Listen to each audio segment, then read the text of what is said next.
palsu, menurut saya ada 5 kebohongan yang mau disembunyikan oleh mereka, bukan hanya Jokowi. 1, kebohongan identitas diri Jokowi sendiri, itu yang dia paling takutkan terbuka. Identitas diri kan kita tahu ceritanya sebenarnya, dan kalau diterbuka maka kita tahu siapa yang membentuk Joko Widodo sebenarnya. Saya pikir publik udah paham. Yang kedua adalah kepalsuan dan bikin kepalsuan putranya yang menjadi wakil presiden. Itu juga kalau terbuka ini akan terbuka siapa dia sebenarnya, dan kepalsuan terhadap dinasti ini akan terbuka semua. Ya. Yang kedua, ketiga adalah kepalsuan pemilu yang sudah dilakukan oleh dia, itu juga akan terbuka. Kebohongan itu akan terbuka. Yang keempat adalah kebohongan korupsi yang ribuan triliun, itu akan terbuka. Ribuan triliun korupsi yang terjadi selama rezim Joko Widodo. Yang inilah kebohongan tukang survei yang sekarang jadi komisaris BUMN di mana-mana. Jadi kita akan membongkar 5 kebohongan. Jadi jangan heran bahwa musuh kita banyak sekali, karena banyak sekali yang terancam. 5 kebohongan tadi saya ulangi: kebohongan identitas pribadi Joko Widodo, kebohongan terhadap putranya yang jadi wakil presiden, kebohongan pelaksanaan pemilu selama ini, kebohongan korupsi ribuan triliun, dan kebohongan survei-survei yang dilakukan selama ini. Ini 5 kebohongan. Nah, yang akan ditutupi sebenarnya. Jadi memang musuh kita sangat berat, karena penikmat kebohongan ini itu mulai dari istana sampai ke lurah. Itu ya semua. Nah, haram. Nah, di posisi seperti ini saya meminta kepada seluruh rakyat Indonesia 3 hal. Mari kita turun semua untuk membela kebenaran ini dan menggusur kebohongan yang hanya dilakukan oleh satu keluarga dari Solo. Masa kita kalah? Itu komandannya, yang lain itu anak semua. Nah, saya pikir bapak-bapak jenderal pasti mendidih mendengarkan, masa kita kalah sama satu dinasti yang tidak jelas. Ya. Yang kedua, kepada seluruh aparat, berhentilah aparat hukum menjadi pelindung daripada raja bohong ini. Betul-betul adalah hati nurani kalian. Saya berharap 3-4 orang yang pernah jadi pelaku utama raja bohong ini mengakulah. 2-3 orang saja mengaku, saya pikir Anda akan jadi pahlawan menyelamatkan bangsa ini. Jangan sembunyikan terus. Yang terakhir, kepada Presiden Prabowo, kalau tidak mampu memihak kepada kebenaran, minimal Bapak diam saja, nggak usah melindungi. Kalau memang tidak mampu, karena sering sekali ada kode-kode dari Solo itu langsung letoilan.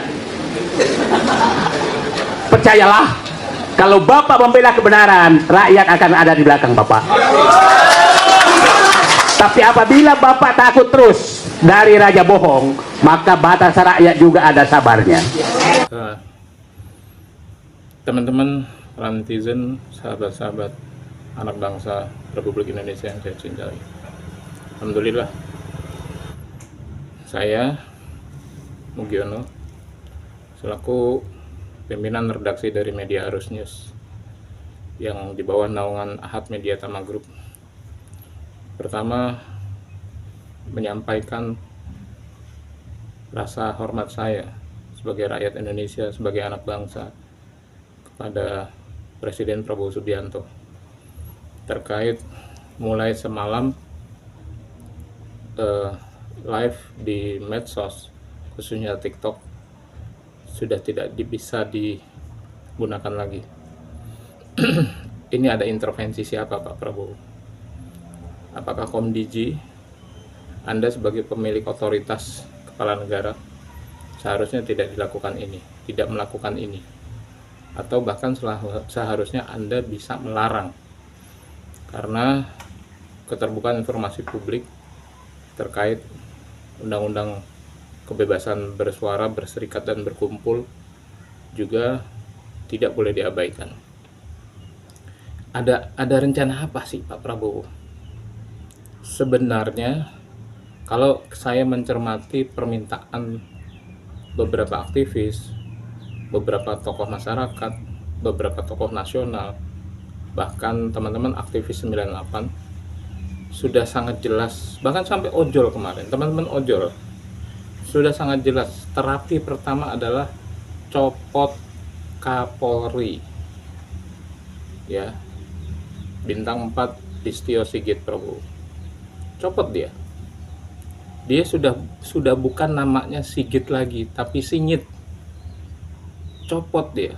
Ada apa Anda berat nyompot Listio Sigit? Ada apa? Pertanyaannya kayak gitu.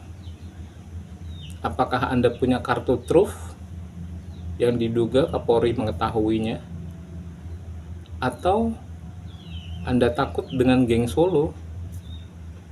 Pak Prabowo, saya yakinkan rakyat akan setia kepada Anda kalau Anda bisa mengambil kebijakan pro dengan rakyat. Anda udah oke hadir bertakziah ke rumah almarhum Afwan Kurniawan. Good, saya angkat topi. Tapi kenapa Anda tiba-tiba tidak bisa melarang dari kebijakan Komdiji, ya, untuk mematikan live semua saluran? Ada apa? Apa mau Anda penembakan beringas untuk rakyat Anda sendiri? Awas Pak, hati-hati.